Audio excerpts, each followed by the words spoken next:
ಪಾಠ 4. ದೇವರು ಅನುರಾಗದ ಮತ್ತು ಸಹಾನುಭೂತಿಯ ದೇವರಾಗಿದ್ದಾನೆ. God is passionate and compassionate. ಕಾರ್ಯಕ್ರಮವನ್ನು ವೀಕ್ಷಿಸಿ ದೇವರ ಆಶೀರ್ವಾದವನ್ನ ಪಡೆಯಿರಿ.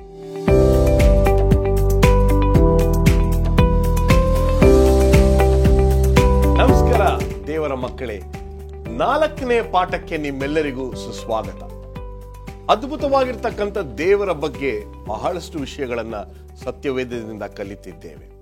ಬನ್ನಿ ನಮ್ಮ ಅತಿಥಿಗಳನ್ನ ಸ್ವಾಗತ ಮಾಡಿ ಈ ದಿನದ ಕಾರ್ಯಕ್ರಮಕ್ಕೆ ಚಾಲನೆಯನ್ನು ನೀಡೋಣ.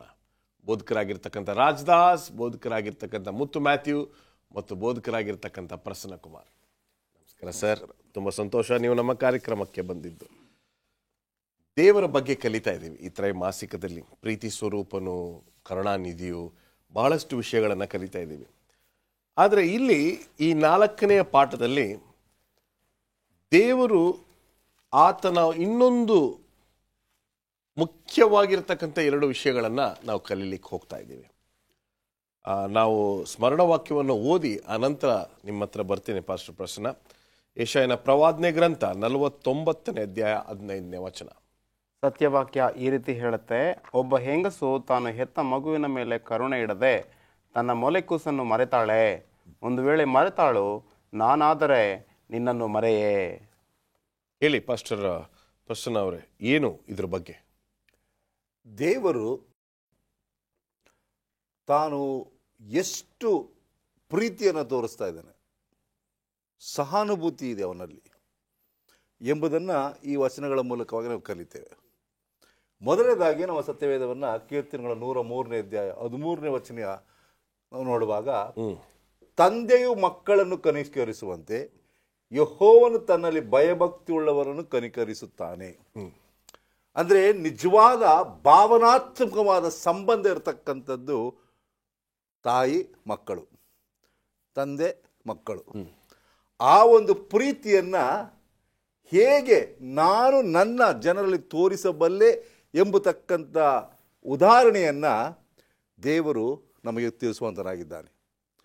ತಾಯಿ ಮಗನನ್ನು ಹೇಗೆ ಪ್ರೀತಿ ಮಾಡ್ತಾರೆ, ಆ ರೀತಿ ನಾನು ನಿಮ್ಮನ್ನು ಕನಿಕರಿಸ್ತೇನೆ, ನಿಮ್ಮ ಮೇಲೆ ಅಷ್ಟೊಂದು ಪ್ರೀತಿಯನ್ನು ಇಟ್ಟಿದ್ದೇನೆ ಎಂಬುದಾಗಿ.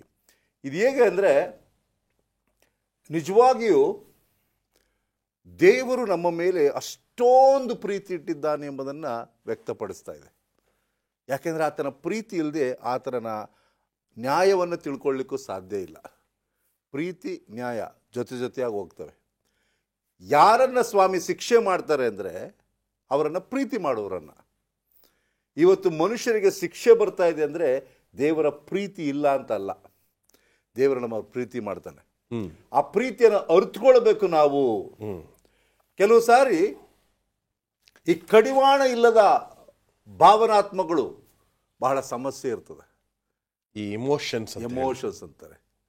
ಈಗ ಎಷ್ಟೋ ಸಾರಿ ಹೇಳ್ತಾರೆ, ನಿನ್ನ ಪ್ರೀತಿ ನನ್ನ ಪ್ರಾಣ ಕೆಡಿಸ್ಬಿಡ್ತು ಅಂತ. ಅತಿಯಾದಂಥ ಪ್ರೀತಿ. ದೇವರು ಈ ಲೋಕವನ್ನು ಎಷ್ಟು ಪ್ರೀತಿ ಮಾಡ್ದ ಅಂದರೆ ತನ್ನ ಪ್ರಾಣವನ್ನೇ ಕೊಡಬೇಕಾಗಿತ್ತು. ಆ ಪ್ರಾಣ ಕೊಡದೇ ಇದ್ದರೆ ಅವನ ಪ್ರೀತಿ ವ್ಯಕ್ತವಾಗ್ತಾ ಇರಲಿಲ್ಲ ಅಲ್ವಾ?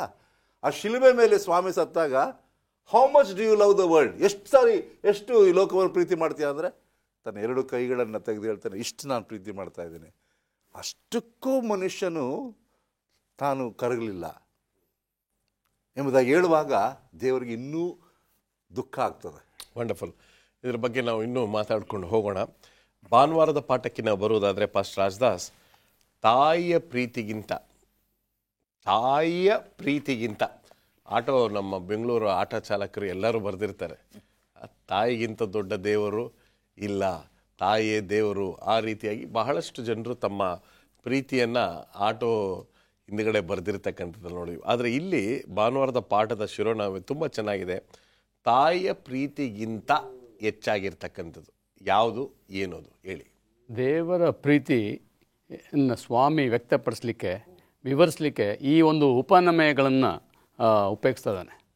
ತಂದೆ ತಾಯಿಗಳ ಪ್ರೀತಿ ಮಕ್ಕಳ ಮೇಲೆ ಎಷ್ಟು ಅಪಾರವಾಗಿದೆ ಎಂಬುದನ್ನು ನಾವೆಲ್ಲ ಪೋಷಕರಾಗಿದ್ದೇವೆ.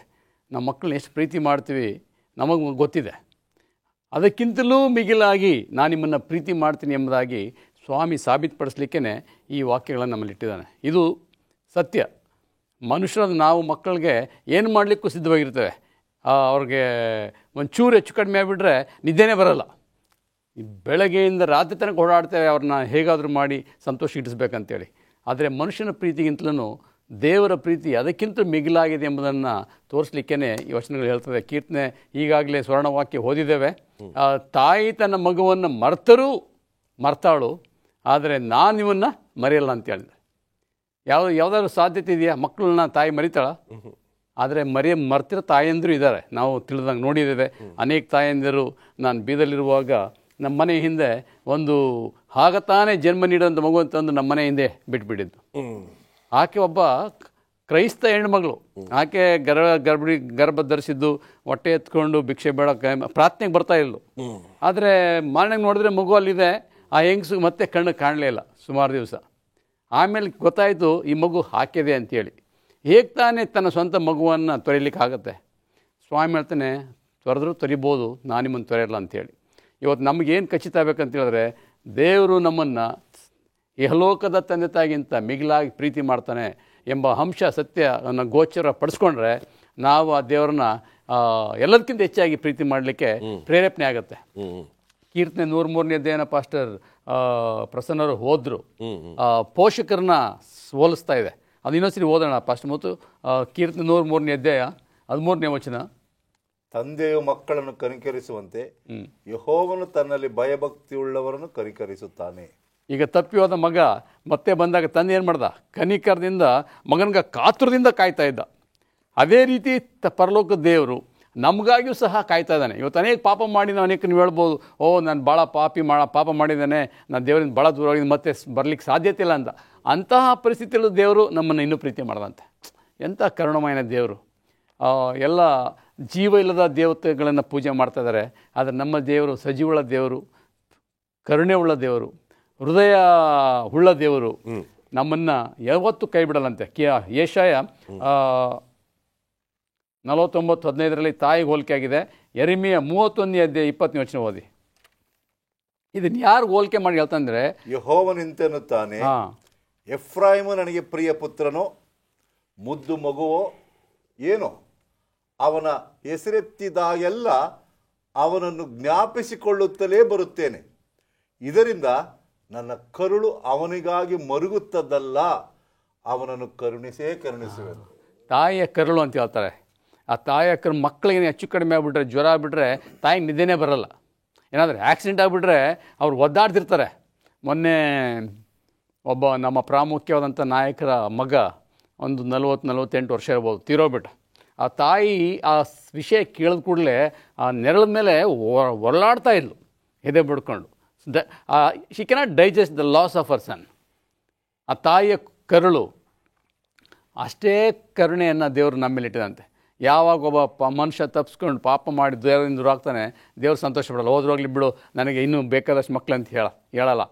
ಆ ಒಬ್ಬ ಪಾಪಿಗಾಗಿ ಸ್ವಾಮಿ ತಾವ ಕಾಪಾಡ್ತಾ ಇದ್ದಾನೆ, ನಮ್ಮನ್ನು ಪ್ರೀತಿ ಮಾಡ್ತಾನೆ ಅನ್ನೋದನ್ನು ಸಾಬೀತುಪಡಿಸ್ಲಿಕ್ಕೆ ತಂದೆ ಪ್ರೀತಿ, ತಾಯಿ ಪ್ರೀತಿಗೆ, ಪೋಷಕರ ಪ್ರೀತಿಗೆ ದೇವರು ಹೋಲಿಕೆ ಮಾಡಿ ಇಲ್ಲಿ ಹೇಳ್ತಾ ಇದ್ದಾನೆ. ವಂಡರ್ಫುಲ್. ಒಂದು ಸಣ್ಣ ವಿರಾಮಕ್ಕೆ ಸಮಯವಾಗಿದೆ. ಒಂದು ಸಣ್ಣ ವಿರಾಮ.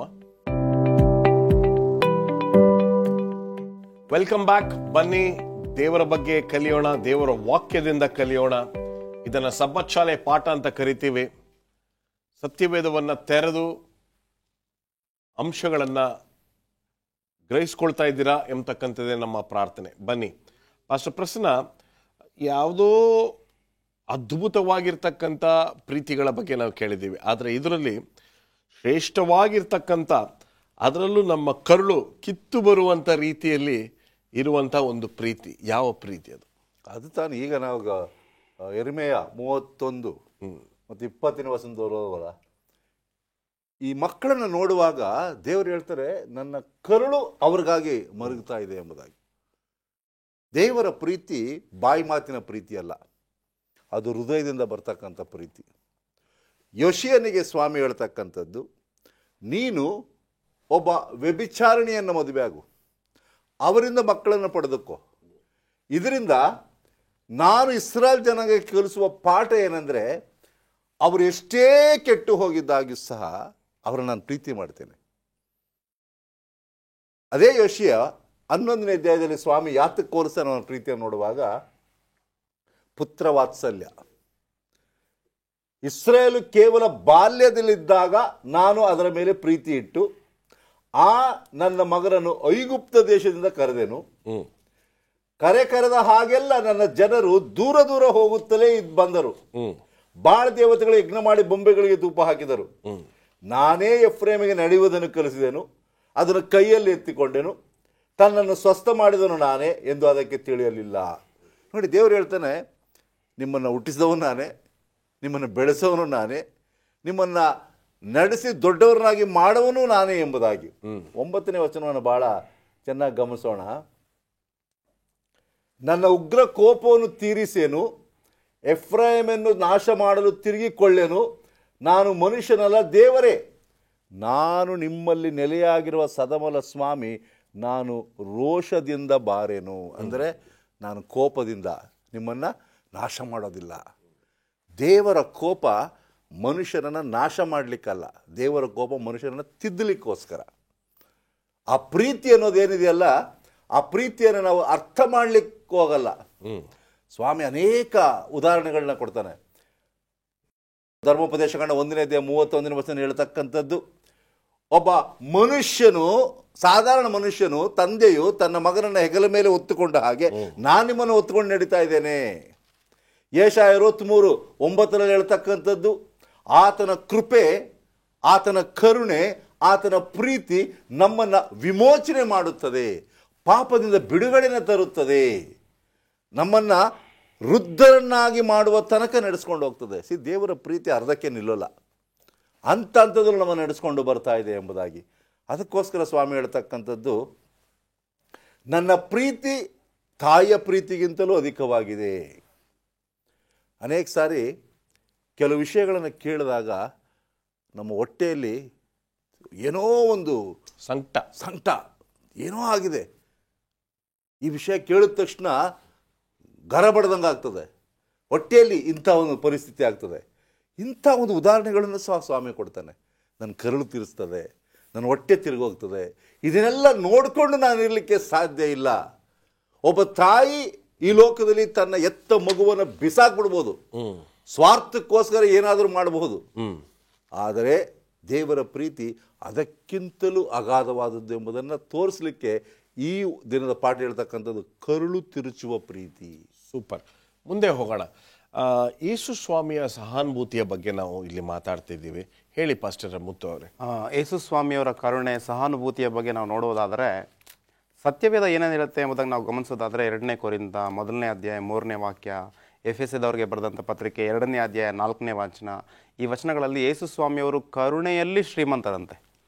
ಕರುಣೆ ತೋರಿಸುವುದರಲ್ಲಿ ಆತನಿಗೆ ಮಿಗಿಲಾಗಿ ಯಾರೂ ಕೂಡ ಕರುಣೆಯನ್ನು ತೋರಿಸ್ಲಿಕ್ಕೆ ಸಾಧ್ಯವೇ ಇಲ್ಲ. ಅಂತಹ ಒಂದು ಮಹಾನ್ ಕರುಣೆ, ಮಹಾನ್ ಸಹಾನುಭೂತಿಯನ್ನು ಅನರ್ಹರಾದಂತಹ ನಮ್ಮ ಮೇಲೆ ತೋರಿಸೋದನ್ನು ನಾವು ಕಾಣಬಹುದಾಗಿದೆ.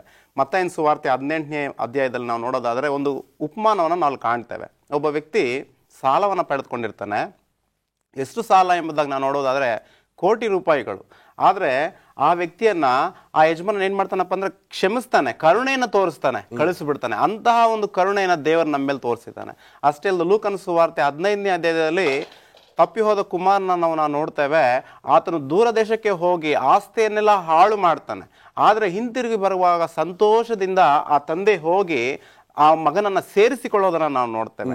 ಅಷ್ಟು ಮಾತ್ರವೇ ಅಲ್ಲ, ಲೂಕನ ಸುವಾರ್ತೆ 10ನೇ ಅಧ್ಯಾಯದಲ್ಲೂ ಕೂಡ ಒಂದು ಉಪಮಾನದಲ್ಲಿ ಯೇಸು ಸ್ವಾಮಿಯವರು ಕರುಣೆಯನ್ನು ತೋರಿಸೋದನ್ನು ನಾವು ನೋಡ್ತೇವೆ. ಸೊ ಈ ಎಲ್ಲ ಉಪಮಾನಗಳಲ್ಲೂ ಕೂಡ ಏನು ಸಾಮಾನ್ಯವಾಗಿ ಕಂಡು ಬರುತ್ತೆ ಎಂಬುದನ್ನು ನಾವು ನೋಡುವುದಾದರೆ ಕರುಣೆ, ದೇವರ ಪ್ರೀತಿ, ದೇವರ ಅನುಕಂಪ, ದೇವರ ಒಂದು ಸಹಾನುಭೂತಿ ಮಿಗಿಲಾಗಿ ಅತಿ ಹೆಚ್ಚಾಗಿ ನಾವು ಕಾಣಬಹುದಾಗಿದೆ ಈ ಒಂದು ಉಪಮಾನಗಳಲ್ಲಿ. ಅಂದರೆ ಪಾಪಿಗಳನ್ನು ನಮ್ಮ ಮೇಲೆ ಆತನು ಇಟ್ಟಂತಹ ಪ್ರೀತಿ, ಆತನು ತೋರಿಸಿದಂತಹ ಕರುಣೆ ಯಾವುದೇ ಕಾರಣಕ್ಕೂ ಯಾರೂ ಕೂಡ ತೋರಿಸಲು ಸಾಧ್ಯವೇ ಇಲ್ಲ.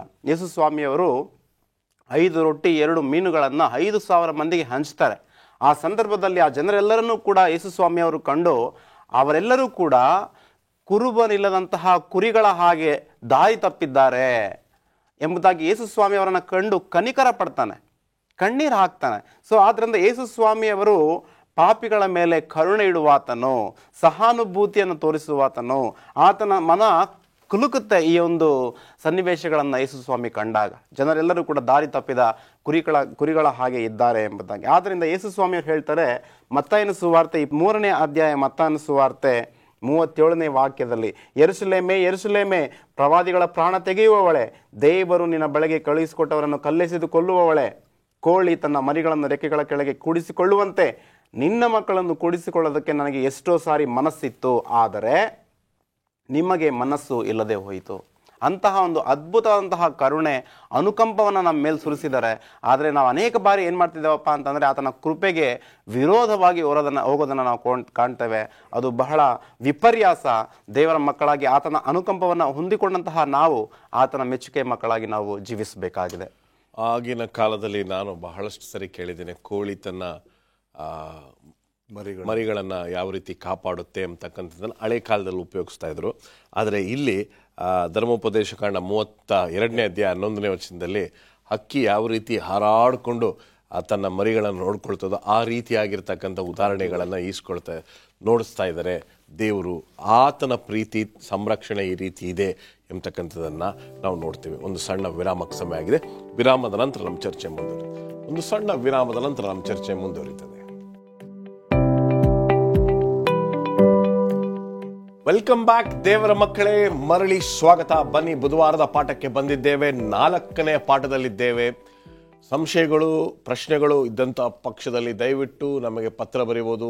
ದೂರವಾಣಿ ಕರೆಯನ್ನು ಕೂಡ ನಾವು ಸ್ವೀಕಾರ ಮಾಡ್ತೇವೆ. ಉತ್ತರಗಳನ್ನು ಕೊಡಲಿಕ್ಕೆ ಪ್ರಯತ್ನ ಪಡ್ತಾ ಇದ್ದೀವಿ. ಬನ್ನಿ, ಒಂದು ಅದ್ಭುತವಾಗಿರ್ತಕ್ಕಂಥ ದೇವರ ಬಗ್ಗೆ ನಾವು ಇನ್ನಷ್ಟು ವಿಷಯಗಳನ್ನು ಕಲಿಯೋಣ.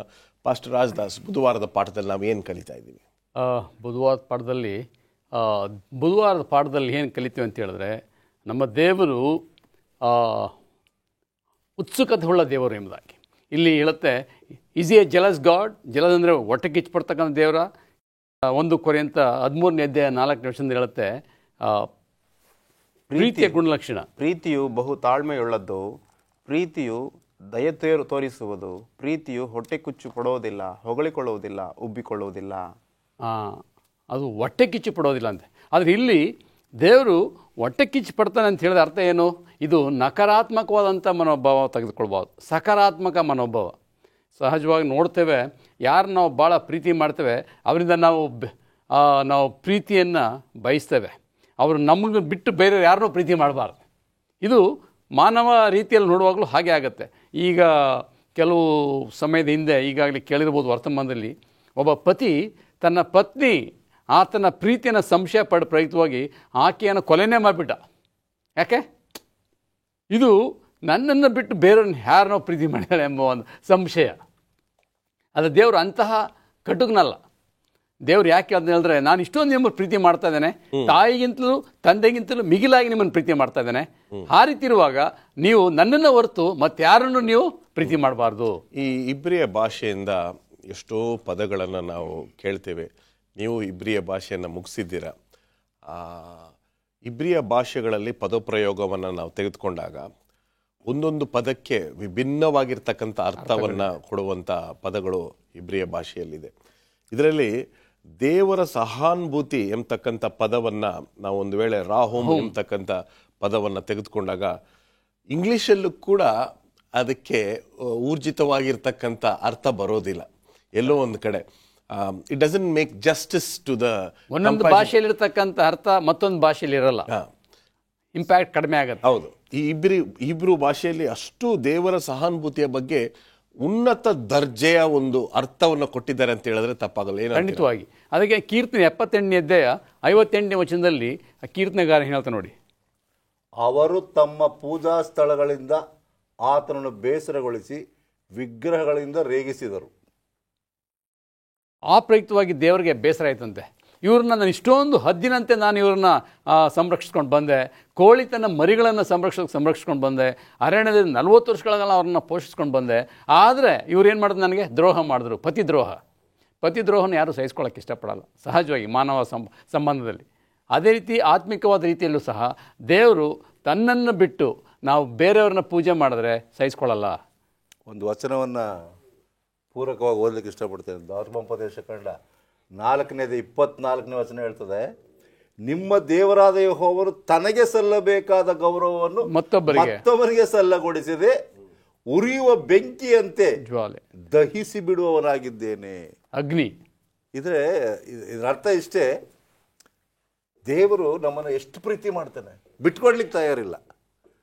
ಆ ಪ್ರೀತಿಯನ್ನು ಸಣ್ಣ ಸಣ್ಣ ವಿಷಯಗಳಿಗೆ ದೇವರು ಜನ ಏನು ಮಾಡ್ತಾ ಇದ್ದಾರೆ, ಬಿಟ್ಕೊಡ್ತಾ ಇದ್ದಾರೆ. ಒಂದು ಹಣಕ್ಕಿರ್ಬೋದು, ಒಂದು ವಿಗ್ರಹಕ್ಕಿರ್ಬೋದು, ಒಂದು ಪತಿಗಿರ್ಬೋದು, ಒಂದು ಪತ್ನಿಗಿರ್ಬೋದು, ಒಂದು ಯಾವುದೋ ಕಾರಣಕ್ಕೆ ಅಪಾರವಾದಂಥ ದೇವರ ಪ್ರೀತಿ ಮಾಡಿ ಬಿಟ್ಕೊಳ್ಳೋದ್ರಿಂದ ಸ್ವಾಮಿ ಹೇಳ್ತಾನೆ ಸಹಿಸಲ್ಲ. ಮುಂದೆ ಹೋಗೋಣ. ಗುರುವಾರದ ಪಾಠಕ್ಕೆ ನಾವು ಬರುವುದಾದರೆ ನಮ್ಮ ಶಿರೋನಾಮೆ ಅಥವಾ ನಮ್ಮ ಪಾಠದ ಹೆಸರು ಗುರುವಾರ. ಸಾರಾಂಶವನ್ನು ನೀವು ಹೇಳಬೇಕಾಗತ್ತೆ ಪಾಸ್ಟರ್ ಮುತ್ತುಮ್ಯಾತಿ ಅವರೇ, ಹೇಳಿ. ಗುರುವಾರದ ಪಾಠದಲ್ಲಿ ನಾವು ನೋಡೋದಾದರೆ, ನಮ್ಮ ದೇವರು ಕರುಣಾಳು, ನಮ್ಮ ದೇವರು ಸಹಾನುಭೂತಿಯುಳ್ಳವನು, ನಮ್ಮ ದೇವರು ನಮ್ಮನ್ನ ಅಪಾರವಾಗಿ ಪ್ರೀತಿಸಿ ನಮ್ಮೆಲ್ಲರಿಗಾಗಿ ಹಾತೊರೆಯುವಂತಹ ಒಬ್ಬ ಶ್ರೇಷ್ಠವಾದಂತಹ ದೇವರು.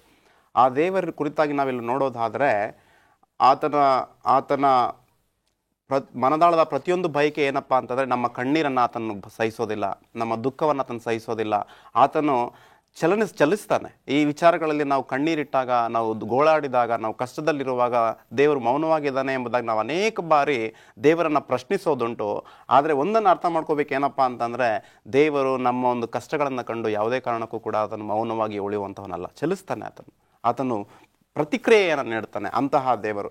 ಕೊರಿಂಥದವರಿಗೆ ಬರೆದಂತಹ ಮೊದಲ ಪತ್ರಿಕೆ 13ನೇ ಅಧ್ಯಾಯ 5ನೇ ವಾಕ್ಯದಿಂದ ಓದ್ತಿದ್ದೇನೆ. ಆತನ ಪ್ರೀತಿ ಮನುಷ್ಯರ ಮೇಲೆ ಎಷ್ಟು ಅಪಾರವಾಗಿದೆ ಎಂಬುದನ್ನು ನಾವು ಅರ್ಥ ಮಾಡ್ಕೋಬಹುದು. ಪ್ರೀತಿಯು ಸ್ವಪ್ರಯೋಜನವನ್ನು ಚಿಂತಿಸುವುದಿಲ್ಲ, ಸಿಟ್ಟುಗೊಳ್ಳುವುದಿಲ್ಲ, ಅಪಕಾರವನ್ನು ಮನಸ್ಸಿನಲ್ಲಿ ಇಟ್ಟುಕೊಳ್ಳುವುದಿಲ್ಲ, ಅನ್ಯಾಯವನ್ನು ನೋಡಿ ಸಂತೋಷ ಪಡದೆ ಸತ್ಯಕ್ಕೆ ಜಯವಾಗುವಲ್ಲಿ ಸಂತೋಷ ಪಡುತ್ತದೆ, ಎಲ್ಲವನ್ನು ಅಡಗಿಸಿಕೊಳ್ಳುತ್ತದೆ, ಎಲ್ಲವನ್ನು ನಂಬುತ್ತದೆ, ಎಲ್ಲವನ್ನು ನಿರೀಕ್ಷಿಸುತ್ತದೆ, ಎಲ್ಲವನ್ನು ಸಹಿಸಿಕೊಳ್ಳುತ್ತದೆ. ಪ್ರೀತಿಯು ಎಂದಿಗೂ ಬಿದ್ದು ಹೋಗುವುದಿಲ್ಲ.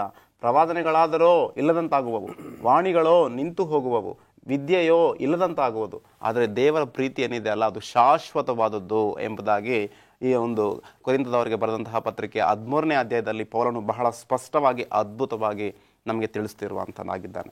ಆದ್ದರಿಂದ ದೇವರ ಪ್ರೀತಿ ಎಷ್ಟೋ ಅಪಾರವಾದದ್ದು, ಅದನ್ನು ನಾವು ಬೆಲೆ ಕಟ್ಟಲಿಕ್ಕೆ ಸಾಧ್ಯವೇ ಇಲ್ಲ. ಆತನ ಕರುಣೆ ಅಷ್ಟು ಅಮೋಘವಾದದ್ದು ಎಂಬುದನ್ನು ನಾವು ಅರ್ಥ ಮಾಡ್ಕೊಳ್ಬೇಕು. ಅಷ್ಟು ಮಾತ್ರವೇ ಅಲ್ಲದೆ, ದೇವರ ಒಂದು ಪ್ರೀತಿಗೆ ನಾವು ಯಾವ ರೀತಿ ಪ್ರತಿಕ್ರಿಯಿಸಬೇಕು ಎಂಬ ವಿಚಾರವಾಗಿ ನಾವಿಲ್ಲಿ 3 ಅಂಶಗಳನ್ನ ನಮ್ಗಿಲ್ಲಿ ಬರೆಯಲ್ಪಟ್ಟಿದೆ ಸ್ಪಷ್ಟವಾಗಿ. ದೇವರ ಒಂದು ಪ್ರೀತಿಗೆ ಯಾವ ರೀತಿ ನಾವು ಸ್ಪಂದಿಸಬೇಕು ಎಂಬುದಾಗಿ ಇಲ್ಲಿ ಸ್ಪಷ್ಟವಾಗಿ ಬರೆದಿರೋದನ್ನು ನಾವು ಕಾಣ್ಬೋದು. ಮೊಟ್ಟ ಮೊದಲನೇದಾಗಿ ದೇವರನ್ನು ನಾವು ಪ್ರೀತಿಸಬೇಕು.